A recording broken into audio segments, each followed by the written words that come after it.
হাই friends, আজি মই আপোনালোকক লৈ যাব বিচাৰিছোঁ গুৱাহাটীৰ বশিষ্ঠ মন্দিৰলৈ। আহোম ৰজা ৰাজেশ্বৰ সিংহই এই মন্দিৰ স্থাপন কৰিছিল। গতিকে এই ভিডিঅ'টো সম্পূৰ্ণ শেষলৈ চাই থাকিব।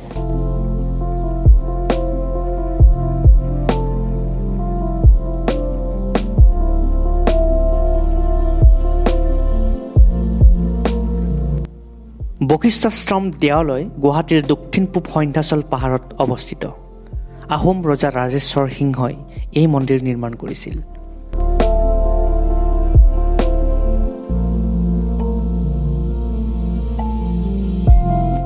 এই বশিষ্ঠাশ্ৰম দেৱালয়ৰ এক ইতিহাস আছে।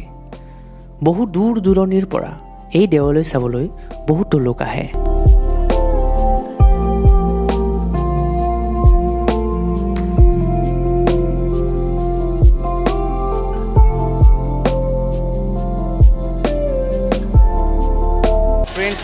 আমি বশিষ্ঠাশ্ৰম মন্দিৰলৈ আহি পালোঁ। আপোনালোকক দেখাই আছোঁ তাৰ ভিতৰৰ সমগ্ৰ পৰিৱেশ। চাই থাকক ভিডিঅ'টো।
ফ্ৰেণ্ডছ, মই এই মন্দিৰটোৰ কিছু পুৰণি কথা মই আমাৰ বাপজনৰ পৰা আমি জানিবলৈ চেষ্টা কৰিম।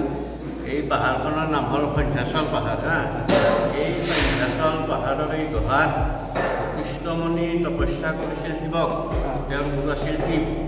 এই জেগাত বশিষ্ঠমুনি তপস্যা কৰি কৰি তেওঁ সাধনা স্থান লাভ কৰি বশিষ্ঠমুনি তেওঁ শিৱৰ লগত বিলীন হৈ গৈছিল। ইয়াতে তেওঁ সমাধিস্থল বুলি কোৱা হয়। কোৱাত সমাধি ভগৱানৰ মনত মৃত্যু নাই, তেওঁ শিৱৰ লগতে বিলীন হৈ গৈছে।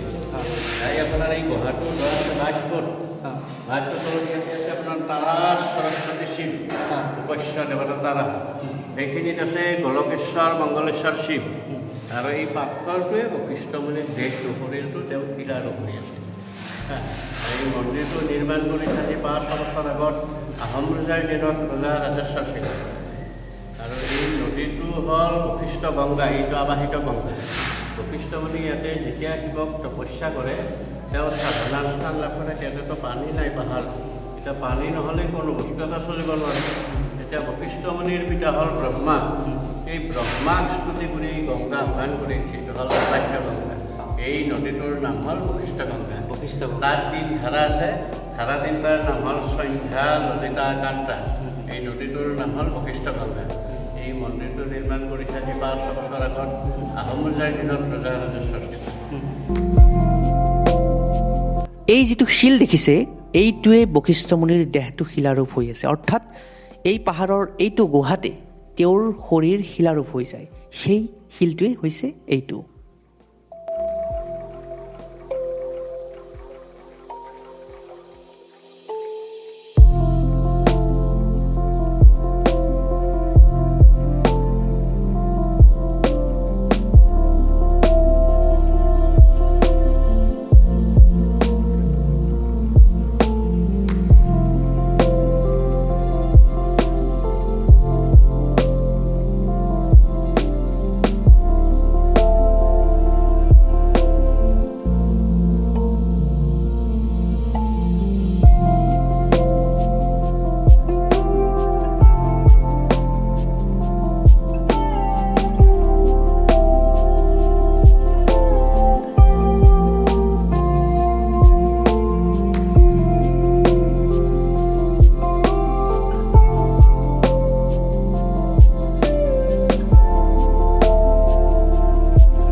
কালিকা পুৰাণ মতে এবাৰ ব্ৰহ্মাৰ পুত্ৰ বশিষ্ঠ মুনি নিমি ৰজাৰ শাপত দেহহীন হয়।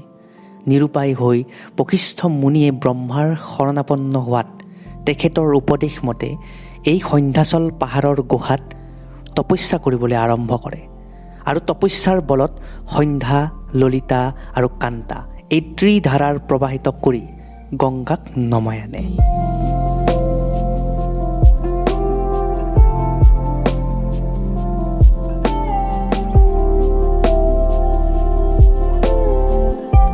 ত্ৰিধাৰাৰ সংগমস্থলতে গা ধুই আৰু পানী খাই মুনিয়ে পূৰ্ব ৰূপ ঘূৰাই পায়। তেখেতৰ নামৰ পৰাই এই আশ্ৰমৰ নাম ৰখা হয় বশিষ্ঠাশ্ৰম দেৱালয়।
তো আমি এতিয়া এই বশিষ্ঠাশ্ৰম মন্দিৰৰ পৰা যাবলৈ ওলালোঁ। ইয়াৰ সমগ্ৰ পৰিৱেশ আপোনালোকক দেখালোঁ। কিছু পুৰণি কথাও ইয়াত আমি জানিবলৈ চেষ্টা কৰিলোঁ। খুব সুন্দৰভাৱে আমি গম পালোঁ এই মন্দিৰৰ কিছু পুৰণি কথা। তো আশা কৰিছোঁ আপোনালোকেও গম পালে সমগ্ৰ পৰিৱেশটো কেনেধৰণে সৃষ্টি হৈছিল।